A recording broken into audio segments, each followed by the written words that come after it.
नमस्कार। BA third year general English का जो फर्स्ट पेपर है वो डेस्क्रिप्टिव आएगा। और जैसा अभी मैं आपको क्वेश्चन पेपर्स दिखाऊंगी तो आप देखेंगे कि पैटर्न चेंज होता रहता है। अभी तक यूनिवर्सिटी ने कोई नोटिफिकेशन नहीं दिया है कि इस साल का पैटर्न क्या होगा, लेकिन इतना तो फिक्स्ड है कि जो पेपर आएगा आपके इन्हीं एसेज में से आएगा। तो यहाँ थोड़ा प्रेडिक्टेबल इसलिए होता है कि मतलब क्वेश्चंस तो इसी में से सेट किए जाएंगे, चाहे वो शॉर्ट आंसर टाइप हों, लॉन्ग आंसर टाइप हों या वेरी शॉर्ट आंसर टाइप हों। तो पैटर्न थोड़ा बहुत इधर उधर हो जाएगा, लेकिन क्वेश्चंस तो इसी तरीके से आएंगे। तो आप क्वेश्चंस देख लीजिए। और वैसे भी ये जो जनरल इंग्लिश पढ़ने वाला बैच है ये लास्ट है। इसके बाद तो जनरल इंग्लिश का कंसेप्ट ही नहीं है। नई एजुकेशन पॉलिसी में तो सिर्फ इंग्लिश है। जनरल इंग्लिश या लिटरेचर तो मतलब जैसे दो अलग अलग सब्जेक्ट हुआ करते थे अभी तक, वो अब नहीं है। देखिए यहाँ 2015 का है ये क्वेश्चन पेपर। और देखिए क्वेश्चंस किस तरीके से सेट किए गए हैं। नोटिस देखिए कि नोट दिया हुआ है अटेम्प्ट ऑल क्वेश्चंस, यानी सभी प्रश्न आपको हल करने हैं। पहला क्वेश्चन है what according to Aurobindo Ghosh is poetry and how should be it judged, यानी अरविंदो घोष के अनुसार पोइट्री क्या है और इसको जज किस प्रकार किया जाना चाहिए। अगर आपने चैप्टर पढ़ा है, मैंने ये सारे चैप्टर्स आपके लिए अपलोड किए हुए हैं, काफ़ी पहले अपलोड किए हैं, इसलिए आपको वो चैप्टर्स पढ़ना बहुत ज़रूरी है। उन वीडियोज़ को ज़रूर देख लीजिएगा। अगर आपका चैप्टर क्लियर है तो आप किसी भी तरीके के सवाल का जवाब दे सकते हैं, चाहे वो ग्रामर बेस्ड हो, मीनिंग पूछा जाए किसी भी वर्ड का तो आप बता पाएंगे। लेकिन तभी बता पाएंगे ना जब चैप्टर्स आपने पूरे पढ़े हों। तो उन वीडियोस को ज़रूर देख लीजिएगा और पूरा देख लीजिएगा, क्योंकि जो क्वेश्चंस हैं उन्हीं चैप्टर्स में से आएंगे। सेकंड क्वेश्चन देखिए, how does R K Narayan justify the truth of the saying spare the rod and spare the spoil the child. यहाँ थोड़ा सा गलत है, यहाँ स्पॉइल आना चाहिए। कि आर के नारायण इस कहावत का सच कैसे साबित करते हैं कि अगर आपने बच्चे को डंडे लगाना छोड़ दिया तो बच्चा बिगड़ जाएगा, है ना। वो चैप्टर आप पढ़ेंगे तभी बता पाएंगे। फिर what is spiritual training, spiritual training क्या है, यानी आध्यात्मिक प्रशिक्षण क्या है। Summarise the views of Gandhi ji as given in the lesson spiritual training.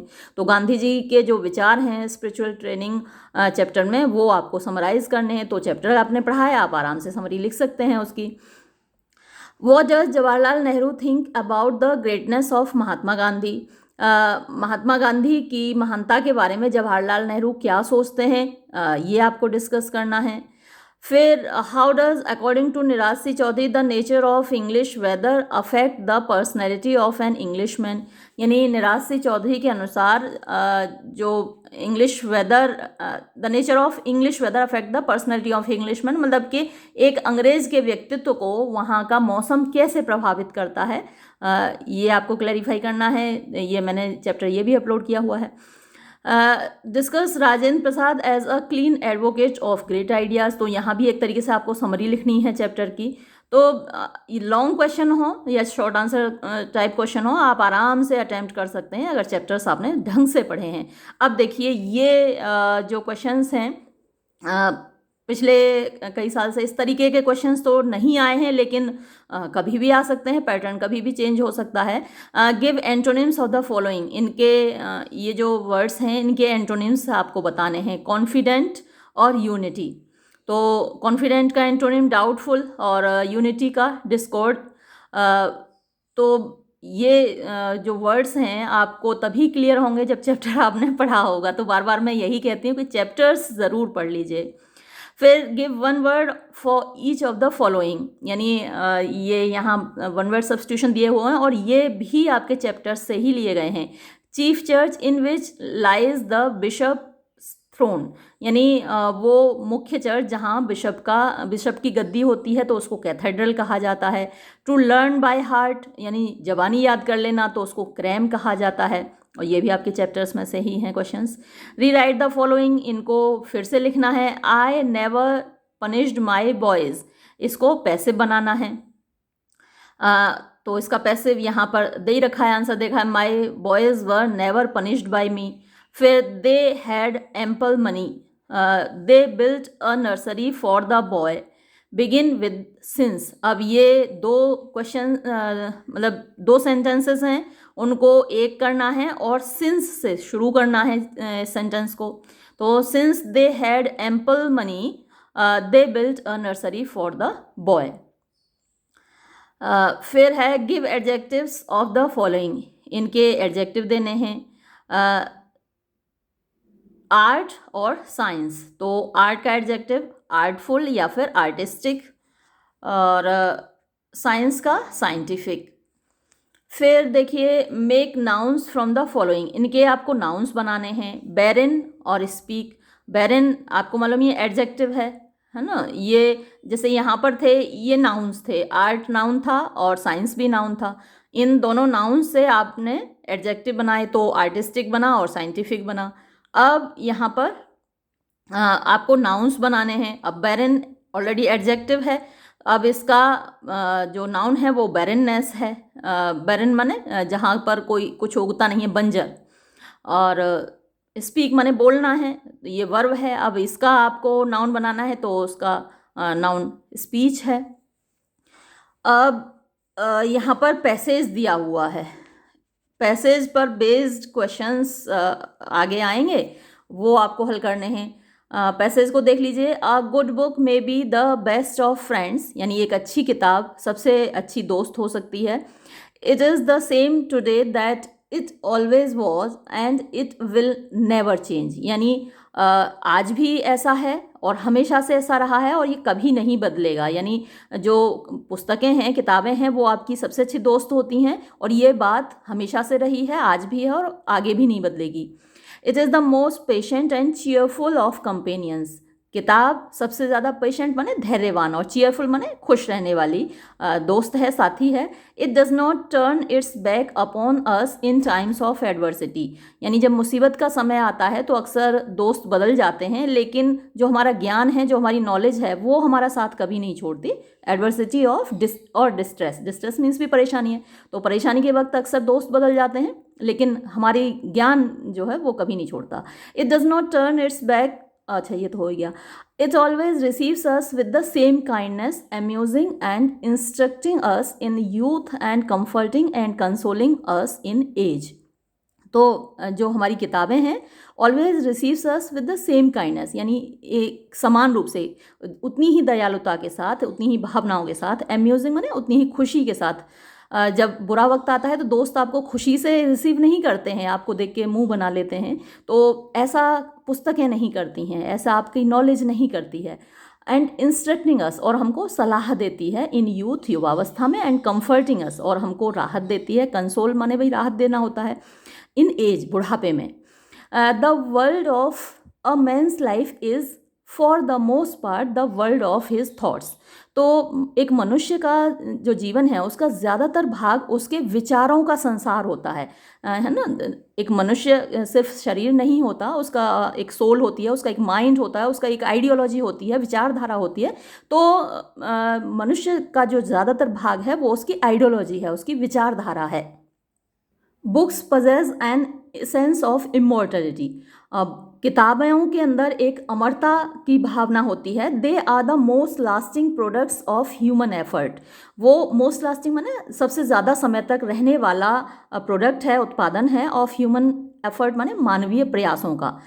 Temples crumble into ruin, यानी जो मंदिर हैं वो एक दिन गिर जाते हैं, टूटकर गिर जाते हैं, धराशायी हो जाते हैं। रुइन माने उनके खंडहर बन जाते हैं। पिक्चर्स एंड स्टैच्यूज डिके, अगर हम तस्वीरें बनाएं या मूर्तियां बनाएं वो उनका भी क्षरण हो जाता है। बट बुक्स सर्वाइव, लेकिन किताबें हमेशा रहती हैं। Books introduce us into the best society, they bring us into the presence of the greatest minds that have ever lived, यानी जो किताबें हैं वो हमें बेस्ट सोसाइटी यानी सबसे अच्छे समाजों से परिचित करवाती हैं। और they bring us into the presence, वो हमको उनकी उपस्थिति में लाती हैं जो कि ऑफ द ग्रेटेस्ट माइंड्स, यानी जो महानतम दिमाग हैं, दैट हैव एवर लिव्ड, जो कभी जीवित रहे। यानी हम सोक्रेटिस के बारे में, अरिस्टोटल के बारे में, या उन्होंने जो कुछ कहा लिखा उनके बारे में हम आज तक जानते हैं, जबकि उनको मरे हुए हज़ारों साल हो गए। उस वक्त की जो बिल्डिंग्स थी वो सब खंडहर हो गई, तस्वीरें सब मतलब उनका भी बुरा हाल हो गया, लेकिन उन्होंने जो कहा था वो बुक्स की फॉर्म में आज भी हमारे पास है। We learn what they said and did, हम सीख पाते हैं कि उन्होंने क्या कहा था, क्या किया था। We see them as if they were really alive, हम उनको ऐसे देखते हैं जैसे कि वो वास्तव में जिंदा हों। We are participants in their thoughts, हम उनके विचारों में सहभागिता करते हैं। वी सिंपैथाइज विद दैम, हम उनसे सहानुभूति रखते हैं। एन्जॉय विद दैम, उनके साथ मज़े लेते हैं। ग्रीव विद दैम, उनके साथ दुखी होते हैं। Their experience is become ours, उनके अनुभव हमारे बन जाते हैं। एंड वी फील, और हम अनुभव करते हैं as if we were actors with them, जैसे कि हम उनके साथ एक्टिंग कर रहे हैं, अभिनय कर रहे हैं। In the scenes which they describes, यानी उन सीन्स में, उन दृश्यों में जो कि जिनका वर्णन उन्होंने किया है। और अब देखिए इस ही जो अभी पैसेज आपने पढ़ा, इसी पर बेस्ड ये क्वेश्चंस हैं। What is the most patient and cheerful of companions, सबसे ज़्यादा धैर्यवान और खुशगवार रहने वाला साथी कौन है? तो इसका जवाब है a good book is the most patient and cheerful of companions, यानी एक किताब सबसे ज़्यादा धैर्यवान और खुशगवार साथी है। What is the most lasting products of human effort, मानवीय प्रयासों का सबसे ज़्यादा समय तक रहने वाला उत्पादन कौन सा है? Books are the most lasting products of human effort, यानी किताबें सबसे ज़्यादा समय तक रहने वाला उत्पादन है मानवीय प्रयासों का। How are books superior to temples, pictures and statues, यानी मंदिरों से, तस्वीरों से और मूर्तियों से ज़्यादा बेहतर कैसे हैं, श्रेष्ठ कैसे हैं किताबें? Books are superior to temples, pictures and statues because books are never everlasting, whereas other things are subject to decay and destruction. यानी कि ये जो किताबें हैं इन सब चीज़ों से ज़्यादा श्रेष्ठ हैं, क्योंकि किताबें हमेशा रहती हैं, जबकि बाकी चीज़ों का पतन हो जाता है, विनाश हो जाता है। फिर लास्ट क्वेश्चन इसमें देखिए, how do we become actors with the greatest minds, यानी हम महानतम मस्तिष्कों के साथ कैसे अभिनेता बन जाते हैं?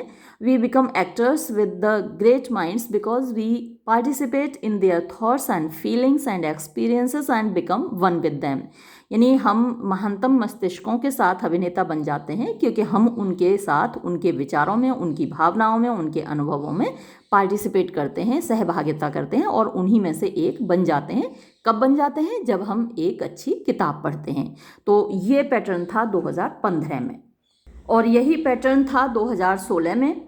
What is poetry, how does it differ from an ordinary human speech, यानी कविता क्या है और ये एक सामान्य मानवीय कथन से कैसे अलग है? या फिर how does R K Narayan bring out the truth of saying spare the rod and spoil the child in crime and punishment. अब ये देखिए, यही क्वेश्चन 2015 में भी था और यही इस बार भी है, और आपके 2023 में भी ये जाहिर सी बात है आपके सिलेबस में होगा। तो आपको उस चैप्टर के बारे में ही बताना है कि वो बच्चा कैसे बिगड़ा हुआ था, है ना, क्योंकि उसके माँ बाप ने उसको कभी डांटा नहीं, मारा नहीं। तो ये इससे प्रूव होता है कि अगर आप डंडे नहीं लगाएंगे बच्चे को तो वो बिगड़ जाएगा।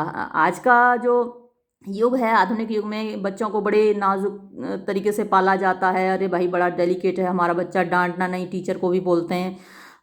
लेकिन पुराने ज़माने में तो खुद भी पीटते थे और टीचर को भी कह के आते थे कि ये ना पढ़े तो अच्छे से पीटना इसको। तो थोड़ा पनिशमेंट भी बच्चे को ज़रूरी है, डांटना भी ज़रूरी है, पीटना भी ज़रूरी है। तो ये आर के नारायण ने उस चैप्टर में प्रूव किया है। फिर summarise the views of Gandhi ji as given in the lesson spiritual training, ये तो सेम वही है कि गांधी जी के व्यूज़ आपको समराइज़ करने हैं। एक तरीके से अगर आपने चैप्टर, वो मैं बार बार रिपीट ये बात आपसे इसीलिए कह रही हूँ कि अगर चैप्टर आपने पढ़ा है तो ज़रूर आप इन सारे सवालों का जवाब दे पाएंगे। एक तरीके से समराइज़ ही करना है आपको। फिर why does Jawaharlal Nehru call the assassination of Mahatma Gandhi a shameful act? Jawaharlal Nehru Mahatma Gandhi के हत्या को एक शर्मनाक कार्य क्यों कहते हैं? What according to Nirasi Chaudhary is the nature of the English weather and how is it an integral part of an Englishman's personality? यानी निरासी चौधरी के अनुसार इंग्लिश वेदर की क्या प्रकृति है और ये कैसे अंग्रेज़ों की व्यक्तित्व का एक आवश्यक भाग है। फिर है write a note on great ideals of doctor Rajendra Prasad as an advocate as discussed by doctor Radhakrishnan. तो डॉक्टर राधाकृष्णन ने कैसे डिस्कस किया है डॉक्टर राजेंद्र प्रसाद को, उनके महान आदर्शों को, तो ये भी आप चैप्टर में से अगर आपने पढ़ा है तो वो आप बता सकते हैं। फिर doctor Rajendra Prasad was against nuclear armament. Doctor Rajendra Prasad nuclear armament के खिलाफ थे। Discuss with reference to a clean advocate of great ideals. अब इस चैप्टर के आधार पर आपको ये बात डिस्कस करनी है। डिस्कस तो तभी कर पाएंगे ना चैप्टर के आधार पर, जब चैप्टर पढ़ा होगा। तो सबसे पहला काम आप यही कीजिए कि चैप्टर्स को अच्छे से पढ़ लीजिए। According to Mahatma Gandhi a teacher's own life works as a guiding force in life of students. तो महात्मा गांधी के अनुसार एक शिक्षक का खुद का जीवन बच्चों के लिए गाइडिंग फोर्स होता है, उनका पथ प्रदर्शन करने वाली ताकत होती है। तो ये आपको डिस्कस करना है चैप्टर में, जिस तरीके से गांधी जी ने कहा है आपको उसी तरीके से बताना है। फिर देखिए फिर से ये थोड़े से ग्रामेटिकल क्वेश्चंस आ गए। Give the adjectives of the following. Intellect, melody, creation. तो इंटेलेक्ट का एडजेक्टिव इंटेलेक्चुअल हुआ, मेलोडी का मेलोडियस हुआ और क्रिएशन का क्रिएटिव हुआ। फिर आपको एंटोनिम्स देने हैं। Profitable, ordinary, deep. अब इनके antonyms unprofitable, rare, extraordinary या और डीप का शैलो। फिर person who has full rights in a state. अब इनके वन वर्ड सब्स्टिट्यूशन देने हैं आपको कि एक व्यक्ति जिसको कि पूरे अधिकार होते हैं इन अ स्टेट, एक राज्य में, एदर बाय बर्थ और बाय गेनिंग सच राइट्स, या तो जन्म से या फिर इस तरीके के अधिकार प्राप्त करके, तो वो सिटीज़न होता है, नागरिक होता है। अ सेक्रेड बुक ऑफ रिलीजन, धर्म की पवित्र पुस्तक, वो स्क्रिप्चर कहलाती है। अ पीरियड ऑफ 100 ईयर्स, 100 साल का समय, सेंचुरी कहलाता है। A serious kind of play with a sad ending, एक गंभीर प्रकृति का नाटक जिसका अंत दुखद होता है, तो वो ट्रेजेडी कहलाती है। अब फिर से देखिए यहाँ पर एक पैसेज है और पैसेज पर बेस्ड क्वेश्चंस हैं। Our present type of educational system was developed in the 19th century in Europe. यानी हमारा जो वर्तमान शिक्षा प्रणाली है वो यूरोप में विकसित हुई थी 19वीं शताब्दी में। And has spread to most countries of the east the came, अच्छा दैट केम आना चाहिए, in contact with the west, और उन ज़्यादातर पूर्व के देशों में फैल गई जो कि पश्चिम के संपर्क में आए। This system really caters to the high classes in society. ये जो शिक्षा प्रणाली है वास्तव में उच्च वर्ग का मतलब केटर माने उनकी आवश्यकताओं की पूर्ति करती है, उनके अनुसार बनी हुई है। This since they can afford to send their children to school and then to university, and the whole process takes 16 or more years, क्योंकि उनमें ये क्षमता होती है कि वो अपने बच्चों को स्कूल भेज सकते हैं, फिर यूनिवर्सिटी भेज सकते हैं, और इस पूरी प्रक्रिया में 16 या 16 से ज़्यादा वर्ष लगते हैं। There is only one channel in this system and anyone who does not get his university degree is regarded as a drop out.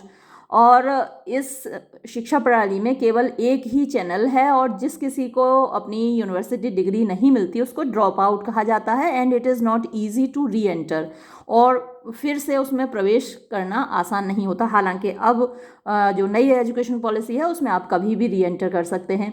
This system once you have left it for a while, यानी री enter नहीं कर सकते इस प्रणाली में एक बार अगर आपने छोड़ दिया। हालांकि ऐसा नहीं है, जो हमारी यूनिवर्सिटी से अभी भी जिन लोगों ने ड्रॉप आउट किए थे वो 1 साल बाद ज्वाइन कर लेते हैं, 2 साल बाद ज्वाइन कर लेते हैं, वो एक्स स्टूडेंट के रूप में ज्वाइन कर लेते हैं। बहुत सारे बच्चे ऐसे हैं जो जैसे बीए के बाद उन्होंने एमए प्रीवियस में एडमिशन ले लिया, 1 साल कर भी लिया, फिर उनका बीएड में एडमिशन हो गया तो 2 साल बीएड करके फिर एमए फाइनल करने आते हैं और एक्स स्टूडेंट कहलाते हैं। तो बहुत सारे बच्चे हैं जो इस तरीके से करते हैं, ऐसा नहीं है। The reward of going through the system, यानी जो इनाम है इस शिक्षा प्रणाली के माध्यम से जाने का, are better paid jobs with prestige and power in society. तो उसका इनाम क्या मिलता है जब आप इस शिक्षा प्रणाली से गुजरते हैं? तो आपको अच्छी तनख्वाह वाले और अच्छे शान शौकत वाली नौकरी मिलती है और समाज में इज्जत मिलती है। What happens to the children who come from villages and poor homes, जो गरीब घरों से या गाँव से आते हैं बच्चे, उनका क्या होता है? They barely attain to literacy before they are needed to work on the farms in the villages and as laborers in the cities। हाँ, ये तो दुर्दशा है खैर, कि they barely attain to the literacy, मुश्किल से ही वो साक्षर हो पाते हैं, यानी छोटा बड़ा ABCD ये सब वो मुश्किल से ही सीख पाते हैं। Before they are needed to work, इससे पहले ही उनको ज़रूरत पड़ जाती है काम करने की। इन फार्म्स इन द विलेजेस, गाँव में खेतों में काम करने की ज़रूरत पड़ जाती है। And as labourers in the cities, और शहरों में वो मज़दूरों के रूप में काम करने लगते हैं। What the countries in the East need is a more open system of education appropriate to their democratic social justice। यानी पूर्व के देशों में जिस शिक्षा प्रणाली की आवश्यकता है वो ज़्यादा ओपन होनी चाहिए, और यानी जो जनतंत्र के अनुसार सोशल जस्टिस है, सामाजिक न्याय प्रदान करने वाली शिक्षा प्रणाली विकसित होनी चाहिए। हालांकि ये जो पैसेज है काफ़ी पुराने डाटा दे रहा है। आधुनिक भारत में शिक्षा प्रणाली काफ़ी विकसित हो चुकी है और काफ़ी ओपन भी है, बच्चे कभी भी एडमिशन ले सकते हैं। अब क्वेश्चंस देखिए इस पैसेज पर आधारित हैं। Where did the modern system of education originate, ये जो आधुनिक शिक्षा प्रणाली है कहाँ विकसित हुई? तो the modern system of education originated in the 19th century in Europe. तो आधुनिक शिक्षा प्रणाली 19वीं शताब्दी में यूरोप में विकसित हुई। फिर दूसरा क्वेश्चन देखिए, who can take advantage of the present system of education system, जो वर्तमान शिक्षा प्रणाली है उसका लाभ कौन उठा सकता है? तो जवाब देखिए, the advantage of the present system of education can be taken by the higher classes of society. जो वर्तमान शिक्षा प्रणाली है उसका लाभ केवल उच्च वर्ग उठा सकता है समाज का। फिर what are the defects of the modern system of education, आधुनिक शिक्षा प्रणाली के दोष क्या क्या हैं? The defects of the modern system of education are many, यानी आधुनिक शिक्षा प्रणाली के बहुत सारे दोष हैं। First, anyone who does not get his university degree is regarded as a drop out. पहली बात यह है कि जिस किसी के पास डिग्री नहीं होती उसको ड्रॉप आउट माना जाता है। Secondly, it is not easy to reenter this system, दूसरा इस सिस्टम में, इस प्रणाली में वापस घुसना आसान नहीं है इफ़ इट इज़ लेफ्ट, अगर एक बार इसको छोड़ दिया जाए। Thirdly, it is a system close for the poor and rural population, और तीसरी बात यह है कि ये शिक्षा प्रणाली गरीबों के लिए और देहाती लोगों के लिए बंद है। फिर है suggest a suitable title to the passage, इस पैसेज का एक मतलब प्रॉपर सा टाइटल, उचित सा शीर्षक बताइए। The suitable title of the passage में be the defects of the present system of education. तो इसका जो उचित शीर्षक हो सकता है वो ये हो सकता है कि वर्तमान शिक्षा प्रणाली के दोष। तो ये आपका पेपर था 2016 का, और ये तीसरा क्वेश्चन पेपर देखिए 2017 का। देखिए ये क्वेश्चंस तो चेंज नहीं होने वाले हैं, है ना, ये तो आने ही आने हैं, आपका चाहे कोई भी पैटर्न हो। भले ही ये जो ग्रामेटिकल क्वेश्चंस हैं चैप्टर पर आधारित हो सकता है ये आपके लिए ना आए, लेकिन इन क्वेश्चंस को तो कोई चेंज नहीं कर सकता, ये तो आने ही हैं, तो इनको आप तैयार कर लीजिए। पहला क्वेश्चन देखिए, अटेम्प्ट ऑल क्वेश्चंस, ये तो नोट है। फिर पहला question, what according to Aurobindo Ghosh is the nature of poetry. देखिए बार बार वही क्वेश्चन रिपीट हो रहा है। अरविंदो घोष के अनुसार काव्य की प्रकृति क्या है? या फिर दूसरा question, how does the author prove that in nursery education system a child becomes a tyrant and a tutor is just a helpless Spectator, कि जो वर्तमान नर्सरी एजुकेशन सिस्टम है उसमें एक बच्चा टायरेंट बन जाता है, तानाशाह बन जाता है, और जो उसका ट्यूटर है, शिक्षक है, वो केवल एक असहाय दर्शक बन जाता है ना। कैसी दुर्दशा आपने देखी उसमें चैप्टर में टीचर की, अगर आपने वो वीडियो देखा है तो। अब यहाँ भी क्वेश्चन घुमा के पूछ लिया है ना। पिछले आपने दोनों क्वेश्चन पेपर्स में देखा था, 2015 के में और 16 में, तो वहाँ ये सवाल था कि कैसे ऑथर ये साबित करता है कि spare the rod and spoil the child, है ना, कि अगर आपने डंडा नहीं लगाया बच्चे को तो बच्चा बिगड़ जाएगा। ये सवाल था 2015 में और 16 में। 2017 में सवाल वही है लेकिन घुमा दिया, और आप परेशान हो जाएंगे, कंफ्यूज हो जाएंगे कि अरे हमने तो ये तैयार किया था कि कैसे ऑथर प्रूव करता है spare the rod and spoil the child, यहाँ तो सवाल दूसरा आ गया। तो सवाल दूसरा नहीं है, सवाल वही है लेकिन लैंग्वेज डिफरेंट है, घुमा कर पूछ लिया आपसे, लिखना वही है आपको। फिर नेक्स्ट क्वेश्चन देखिए, why did Gandhi ji emphasise on the training of the spirit and what was his experience about it. यानी गांधी जी ने क्यों जोर दिया है ऑन द ट्रेनिंग माने प्रशिक्षण पर, ऑफ द स्पिरिट आत्मा के प्रशिक्षण पर, and what was his experience about it, और उसके बारे में उनका अनुभव क्या है। तो फिर से वही मतलब आपको एक तरीके से चैप्टर को समराइज करना है, यहाँ पर मेन मेन जो पॉइंट्स हैं वो आपको यहाँ बताने हैं। फिर what did Pandit Nehru think about Mahatma Gandhi, Pandit Nehru Mahatma Gandhi के बारे में क्या सोचते थे। How did he feel after Gandhi ji's assassination, Gandhi ji की हत्या के बाद उन्होंने क्या महसूस किया, तो आप बता ही सकते हैं। नेक्स्ट क्वेश्चन देखिए, I think that the weather has very largely entered into the formation of the Englishman's mind and the training of his sensibilities. तो मुझे बहुत ये ज़्यादा ये बात महसूस होती है, ये चैप्टर आपने पढ़ाई है वहीं से कोट लिया गया है। और फिर इसमें पूछा गया, discuss the impact of the English weather in the light of the statement. इस कथन की रोशनी में आप अंग्रेज़ी मौसम का प्रभाव डिस्कस कीजिए। तो अब देखिए घुमा दिया, कोट दे दिया और उस पर डिस्कशन आपसे पूछ लिया, लेकिन सवाल नहीं बदला, भाषा बदल गई लेकिन सवाल अभी भी वही है जो 2015 में था, 2016 में था, 2017 में भी सवाल वही है।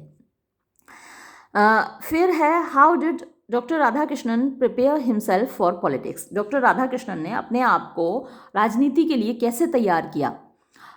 Did he foresee India's independence, क्या उन्होंने भारत की स्वतंत्रता पहले से देख ली थी।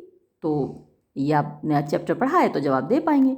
Right a note on Gandhi ji's philosophy of life, Gandhi ji के जीवन दर्शन पर एक नोट लिखिए, as brought out in spiritual training, जैसा कि उनके स्पिरिचुअल ट्रेनिंग चैप्टर में दिखाया गया है, बताया गया है। What was boys' attitude towards the teacher in crime and punishment and what were teachers' ideas about the boy। अब देखिए दोबारा ये सवाल वही पूछ लिया गया कि उस बच्चे का एटीट्यूड क्या था टीचर के प्रति क्राइम एंड पनिशमेंट में, और टीचर के आइडियाज़ उस बच्चे के बारे में क्या थे, ये आपको डिस्कस करना है।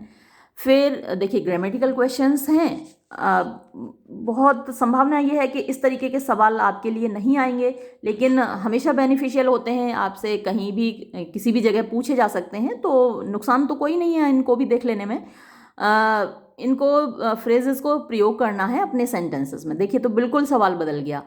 2015 में 16 में आपने क्या देखा था कि नाउन से एडजेक्टिव बनाना है या फिर एंटोनिम सिनोनिम करना है, लेकिन यहाँ थोड़ा अलग कर दिया, यहाँ कुछ फ्रेजेस आपको दे दिए और ये आपको सेंटेंस में यूज़ करना है। पॉइंट ऑफ व्यू दृष्टिकोण होता है, अब इसको सेंटेंस में यूज़ करना है। He gave me his point of view on the subject, उसने इस विषय पर मुझे अपना दृष्टिकोण बताया। ऑन द अदर हैंड दूसरी ओर, it is cheap but on the other hand the quality is poor, कि ये चीज़ सस्ती है लेकिन दूसरी ओर इसकी क्वालिटी बहुत ख़राब है। एक्वेंटेड विद माने परिचित, इसको सेंटेंस में यूज़ कीजिए। I am fully acquainted with the facts of the case, मैं पूरी तरह परिचित हूँ इस केस के तथ्यों से। फिर देखिए सिनोनिम्स वाला क्वेश्चन आ गया। अम्यूज़मेंट मनोरंजन, इसका सिनोनिम आपको बताना है। एंटरटेनमेंट भी है, फन भी है, स्पोर्ट भी है, डाइवर्जन भी है, रिक्रिएशन भी है। ब्रीविटी संक्षिप्तता होती है। ब्रीफनेस, कंसाइजनेस, टर्सनेस, शॉर्टनेस, ये इसके सिनोनिम्स हैं। एंडेवर प्रयास होता है। अटेम्प्ट ट्राई, एम, ऐसे, ये सारे इसके सिनोनिम्स हैं। और देखिए मज़े की बात यह है कि एंडेवर नाउन भी है, एंडेवर वर्ब भी है, अटेम्प्ट नाउन भी है, अटेम्प्ट वर्ब भी है ना। तो एम नाउन भी है, ये नाउन भी हैं और वर्ब भी हैं। फिर है मोटिव, मोटिव माने उद्देश्य, इसके सिनोनिम्स रीज़न है, कॉज है, ग्राउंड है, स्टिमुलस है। फिर है रिफ्रेम द फॉलोइंग सेंटेंसेस, अब जैसे दे रखा है वैसे आपको ये सेंटेंसेस बनाने हैं। They are fascinated by it, इसका एक्टिव वॉइस आपको बनाना है, ये ऑलरेडी पैसिव में है तो इट फैसिनेट्स हिम, ये इसका एक्टिव हुआ। ही रीचेज अक्रॉस द टेबल, इसको प्रेजेंट इंडेफिनिट टेंस में चेंज करना है। ही रीच्ड अक्रॉस द टेबल, अब ये तो ना पास्ट इंडेफिनिट है, ही रीच्ड अक्रॉस द टेबल, ये पास्ट इंडेफिनिट है। अब इसको प्रेजेंट में बोलेंगे ही reaches across the table. What could the poor teacher do, बेचारा टीचर क्या कर सकता था, तो इसको एफर्मेटिव में चेंज करना है। The poor teacher could do nothing, बेचारा टीचर कुछ नहीं कर सकता था। और अब देखिए फिर से पैसेज दिया हुआ है और इस पर बेस्ड क्वेश्चंस हैं। Swami Vivekananda who once spoke in America, Swami Vivekananda जो कि एक बार अमेरिका में बोले थे। Told about a young man, उन्होंने एक युवक के बारे में बताया। Who came to a religious conference, जो कि एक धार्मिक सभा में आया था। एंड सैड, और जिसने कहा था that he wanted to find God, कि वो ईश्वर को पाना चाहता था। The sage smiled and said nothing, Swami मुस्कुराए और उन्होंने कुछ नहीं कहा। The young man return time after time, वो युवक बार बार आया। एवर रिपीटिंग हिज डिज़ायर, बार बार अपनी इसी इच्छा को रिपीट करते हुए, दोहराते हुए। His longing to find God, कि उसकी इच्छा है ईश्वर को पाने की। आफ्टर मैनी डेज, बहुत दिनों के बाद। The sage told him to accompany him, यानी स्वामी जी ने कहा कि तुम जरा हमारे साथ चलो। As he went to the river, जब वो नदी में गए। To take his morning bath, यानी सुबह अपना स्नान करने के लिए। And when both were in the river, और जब वो दोनों नदी में थे। The sage took hold of the young man and plunged him under the surface of the water and held him there, तो स्वामी जी ने क्या किया कि उसको पकड़ा और उसको पानी में डुबो दिया, पानी के अंदर, मतलब उसका सिर डुबो दिया और उसको काफ़ी समय तक वहीं दबाए रखा, उसके सिर को, उसके मुंह को। The young man struggle to shake off his hold, और वो युवक संघर्ष करता रहा अपने आप को उनके पकड़ से छुड़ाने के लिए। Finally he raised him out of water, जब काफ़ी उसने संघर्ष कर लिया तो स्वामी जी ने उसको पानी से बाहर निकाला। एंड आस्क्ड हिम, और उसको पूछा। माय सन, मेरे पुत्र, ये बताओ। What did you long for most when under water, कि जब तुम पानी के अंदर थे तो सबसे ज़्यादा कौन सी चीज़ की इच्छा तुमको थी। A breath of air, gasp the young man, हाँफते हुए युवक ने कहा कि जो सबसे ज़्यादा मुझे जिस चीज़ की इच्छा हो रही थी वो मुझे हवा चाहिए थी, हवा की एक सांस चाहिए थी। The should a disciple long after God if he would find him, तो इसी प्रकार एक व्यक्ति को ईश्वर की तलाश करनी चाहिए अगर उसे पाना है। If you have this longing after God, अगर तुम्हारी यही इसी प्रकार की इच्छा है ईश्वर के पीछे, वेरीली, तो सच है। He should be found by you, वो आपको मिल जाएगा। सेज द सैड, स्वामी यानी sad the sage, Swami ji ने ये कहा। अच्छा, ये जो पैसेज है थोड़ा सिंबॉलिक है कि किसी भी लक्ष्य को पाने के लिए आपको इसी प्रकार की इच्छा होनी चाहिए। जैसे कि पानी में आपको डुबो दिया गया तो सबसे ज़्यादा इच्छा उसको हवा की थी, उसी प्रकार की इच्छा होनी चाहिए अगर आप किसी भी लक्ष्य को पाना चाहते हैं। क्वेश्चंस देखिए। Why did the young man go to the sage again and again, यानी वो युवक बार बार साधु के पास क्यों जाता था। The young man went to the sage repeatedly in order to search God, तो युवक बार बार ईश्वर की तलाश में स्वामी जी के पास जाता था। What did he the sage ask, asked नहीं आएगा, डिड जब आता है तो फर्स्ट फॉर्म आती है वर्ब की। What did the sage ask him to do when he came to him repeatedly, तो साधु ने उसको क्या करने को कहा जब वो बार बार युवक उनके पास आया। The sage asked him to accompany him to the river for a morning bath, तो साधु ने उससे कहा कि भाई हमारे साथ ज़रा नदी में नहाने चलो। How did the sage teach the young man a lesson, तो उस युवक को कैसे पाठ पढ़ाया साधु ने। The sage taught the young man a lesson by keeping him deep in water for some time. तो साधु ने उस युवक को पाठ पढ़ाया, उसको कुछ समय तक पानी के नीचे रखकर। What lesson was the young man taught by the sage. तो साधु के द्वारा उस युवक को क्या पाठ पढ़ाया गया? The lesson taught by the sage was that one should have an intensity of longing for God. तो साधु ने ये पाठ पढ़ाया कि व्यक्ति के अंदर बहुत गहरी उत्कट इच्छा होनी चाहिए ईश्वर को पाने की।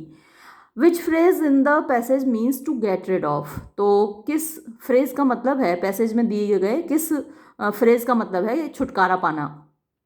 The phrase which means to get rid of is shake off. तो शेक ऑफ जो फ्रेज आया है इस पैसेज में, उसका मतलब है छुटकारा पाना। तो ये था क्वेश्चन पेपर आपका 2017 का। और अब देखिए 2018 का क्वेश्चन पेपर।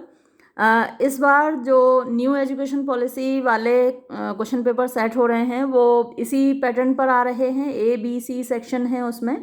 तो आपका क्योंकि पुराना वाला सिलेबस है तो कुछ थोड़ी संभावना इस पैटर्न की भी है, लेकिन जो लास्ट ईयर क्वेश्चन पेपर जैसे आया था 10 क्वेश्चंस थे और उसमें से 4 करने थे, उसकी संभावना कुछ ज़्यादा है। लेकिन क्वेश्चंस तो मैंने जैसा आपको बताया इन्हीं में से सेट होंगे, क्वेश्चन इन्हीं में से आएंगे। तो क्वेश्चंस तो ज़रूर फिर से आप देख लीजिए। यहाँ सेक्शन A में आपको 8 क्वेश्चन दे रखे हैं और इसमें से आपको 5 करने हैं। Give short answers to any 5 of the following. तो 8 में से 5 सवालों के जवाब देने हैं। पहला है what is role of a critic and technique in the poetry of Aurobindo Ghosh. यानी अरबिंदो घोष के अनुसार पोइट्री में एक क्रिटिक का, टेक्निक का क्या रोल है। फिर describe the qualities of truth and non violence as laid down by Mahatma Gandhi. यानी सत्य और अहिंसा की क्या विशेषताएं हैं जैसा कि महात्मा गांधी ने बताया है। फिर थर्ड क्वेश्चन देखिए, who according to doctor S Radhakrishnan is a clean advocate of great ideals.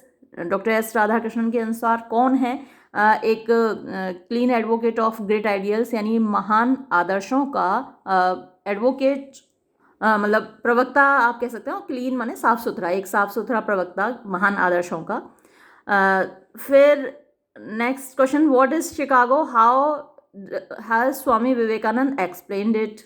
तो ये क्वेश्चन तो थोड़ा सा गड़बड़ है, मतलब स्वामी विवेकानंद ने शिकागो को थोड़ी एक्सप्लेन किया है। या तो ये होता कि वेयर इज शिकागो, और स्वामी विवेकानंद ने वहाँ क्या कहा, इस तरीके से सवाल आना चाहिए था। थोड़ा सा गड़बड़ है ये सवाल।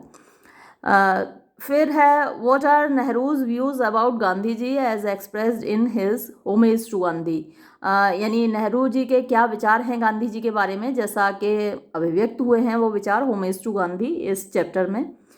फिर नेक्स्ट क्वेश्चन है write a short note on crime and punishment. Crime and punishment पर एक संक्षिप्त टिप्पणी आपको लिखनी है। Write a note on R.K. Narayan's quality of objectivity. R.K. Narayan की जो क्वालिटी है, यानी विशेषता है ऑब्जेक्टिविटी। ऑब्जेक्टिविटी क्या होती है? विषय परक, और सब्जेक्टिविटी मतलब आत्मपरक होती है। तो जो सब्जेक्टिविटी होती है उसका मतलब जो लेखक है वो अपने बारे में लिखता है, ऑब्जेक्टिविटी में क्या है, लेखक दूसरों के बारे में लिखता है। तो ये विशेषता आपको बतानी है। When according to Aurobindo Ghosh lies the highest power of poetry। when की जगह यहाँ वेयर आना चाहिए कि अरविंदो घोष के अनुसार जो काव्य की सबसे बड़ी शक्ति है वो कहाँ निहित है, ये होना चाहिए, वेयर होना चाहिए। फिर सेक्शन B देखिए, attempt any 3 of the following questions. इनमें से 3 सवाल आपको करने हैं और टोटल क्वेश्चंस कितने हैं? 5 हैं सेक्शन B में, और इसमें से आपको 3 करने हैं। देखते हैं सवाल क्या है। Bring out the mystic element in the poetry of Aurobindo. Aurobindo के काव्य में जो मिस्टिक एलिमेंट है, यानी जो रहस्यवादी तत्व है, उसको सामने लाना है। What do you know about idol worship as given by Swami Vivekananda in Chicago address. यानी आइडल वर्शिप के बारे में आप क्या सोचते हैं, जैसा शिकागो एड्रेस में आपने स्वामी विवेकानंद ने बताया है। फिर discuss R.K. Narayan's remark personality is dynamic. R K Narayan के इस टिप्पणी के बारे में बताइए कि जो व्यक्तित्व है वो डायनेमिक होता है। डायनेमिक मतलब निरंतर चलने वाला, एक्टिव, क्रियाशील होता है। फिर describe Gandhi ji's idea about spiritual love, यानी आध्यात्मिक प्रेम के बारे में गांधी जी के क्या विचार हैं वो आपको यहाँ डिस्कस करने हैं। फिर फिफ्थ क्वेश्चन है write a note on doctor S Radhakrishnan style, doctor S Radhakrishnan की शैली पर एक नोट आपको लिखना है।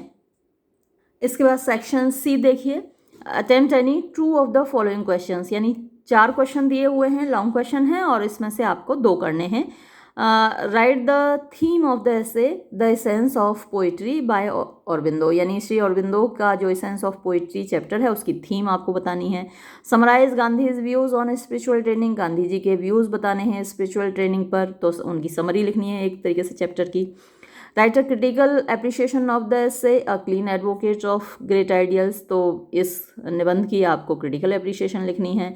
क्रिटिकल एप्रिशिएशन में कई वीडियो अपलोड कर चुकी हूँ क्रिटिकल एप्रिशिएशन पर बेस्ड, तो पॉइंट्स वही रहते हैं क्रिटिकल एप्रिशिएशन में कि आपको इंट्रोडक्शन बताना है, थॉट कंटेंट बताना है ना, लैंग्वेज के बारे में बताना है, जो कुछ जो थीम है वो बतानी है। तो इन्हीं पॉइंट्स पर आप क्रिटिकल एप्रिशिएशन लिखिएगा, कोई भी एक वीडियो देख लीजिएगा।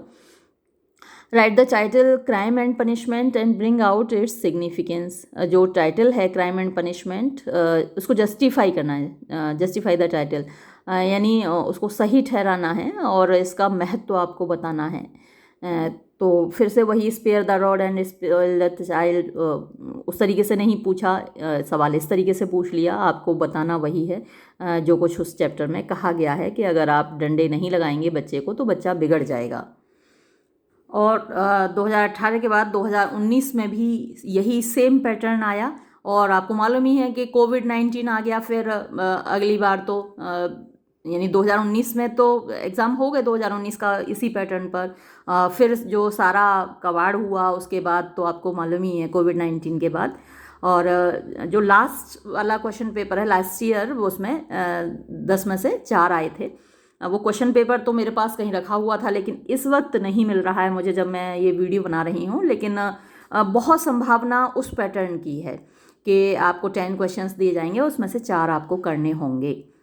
लेकिन इस पैटर्न के लिए भी आप तैयार रहिए, यूनिवर्सिटी से अभी तक तो कोई नोटिफिकेशन नहीं आया है। चलिए देखते हैं 2019 का क्वेश्चन पेपर, वही सेक्शन ABC हैं।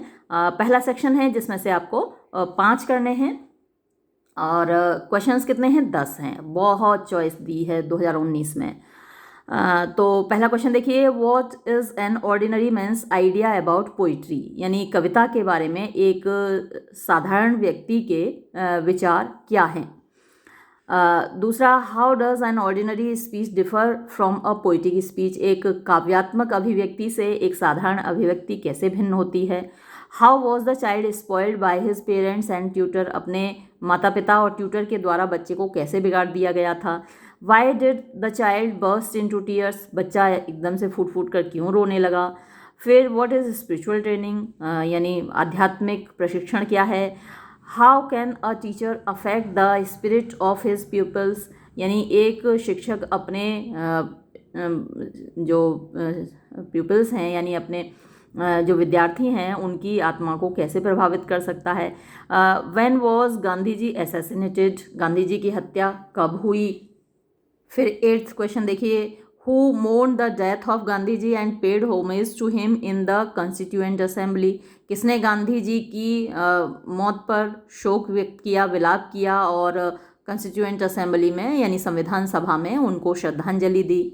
Who guided the destiny of our country and drew up the constitution, किसने हमारे देश के भाग्य को गाइड किया, पथ प्रदर्शन किया और संविधान बनाया। Who was regarded as a clean advocate of great ideals and why, किसको महान आदर्शों का एक साफ सुथरा प्रवक्ता कहा जाता था एंड वाई, और क्यों कहा जाता था। तो ये 10 क्वेश्चन हैं और आपको इसमें से 5 करने थे 2019 में। और अब इसी पेपर का सेक्शन B देखिए, attempt any 3 questions not exceeding 250 words each, यानी 250 शब्दों से ज़्यादा में इस सवाल का जवाब नहीं देना है। अच्छा, ऊपर जो वर्ड लिमिट थी वो 150 वर्ड्स की थी, है ना, यानी very short answer type questions का जवाब आपको देना था 150 शब्दों में, और सेक्शन बी का 250 शब्दों में, और नीचे सेक्शन सी भी है तो उसका जवाब आपको 600 शब्दों में देना है। तो यहाँ वर्ड लिमिट भी दे रखी है। जो इस बार इनका बीए थर्ड सेमेस्टर का जो क्वेश्चन पेपर आ रहा है और बीए फर्स्ट सेमेस्टर का अभी होने वाले हैं, तो उनके पैटर्न में भी ये वर्ड लिमिट दे रखी है। तो ऐसा कभी कभी होता है कि वर्ड लिमिट भी दे रखी होती है, तो आपको उसी हिसाब से काम करना होता है। एक सेंटेंस में नॉर्मली 10 शब्द होते हैं, तो अगर 250 वर्ड्स जैसे आपसे पूछे हैं तो लगभग आपको 20-25 सेंटेंस यहाँ लिखने होंगे। 20 से कम तो काम नहीं चलेगा, 20 सेंटेंस तो कम से कम आपको लिखने होंगे। तो यहाँ क्वेश्चन देखिए, why was Swami Vivekananda held when he address the religious conference held at Chicago. यानी शिकागो की सभा को जब स्वामी विवेकानंद ने एड्रेस किया था, संबोधित किया था, तो क्यों उनका स्वागत किया गया था, यानी उन 2 मिनट तक तालियां बजती रही थी, तो ऐसा क्या था, है ना। आपको पता ही है ऐसा क्या था, और चैप्टर आपने नहीं पढ़ा है, वो वीडियो नहीं देखा है तो जाकर देखिए, आपको पता चल जाएगा। What according to Aurobindo Ghosh is a critic's idea of poetry, यानी अरविंदो घोष के अनुसार एक क्रिटिक का, एक आलोचक का क्या विचार होता है पोइट्री के बारे में।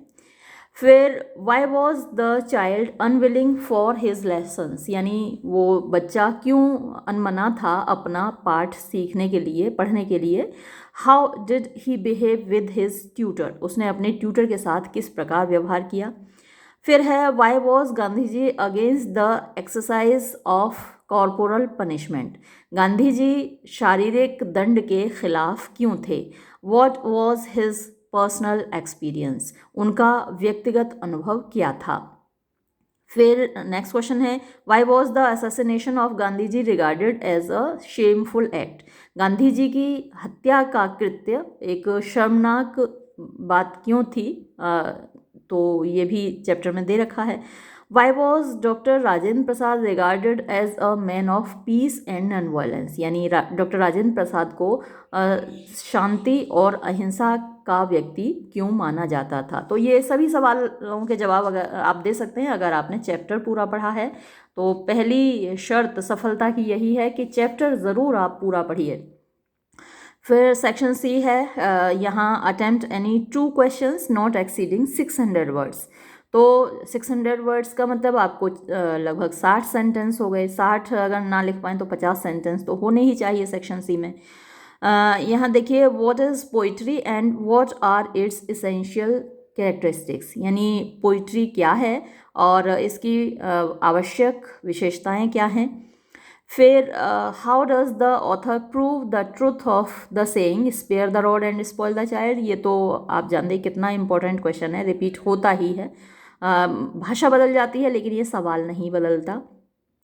What according to Gandhi ji is spiritual training, Gandhi ji के अनुसार आत्मिक प्रशिक्षण क्या है। And how can it be imparted, और ये कैसे प्रदान किया जा सकता है।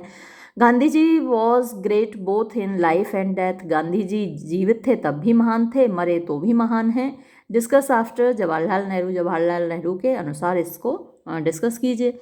Summarise in your own words the Chicago address by Swami Vivekananda, तो स्वामी विवेकानंद ने अपने शिकागो एड्रेस में जो भी कहा है उसको आपको समराइज करना है। तो अगर अब वो वीडियो आपने देखा है तो आराम से आप समरी यहाँ लिख पाएंगे 600 वर्ड्स में।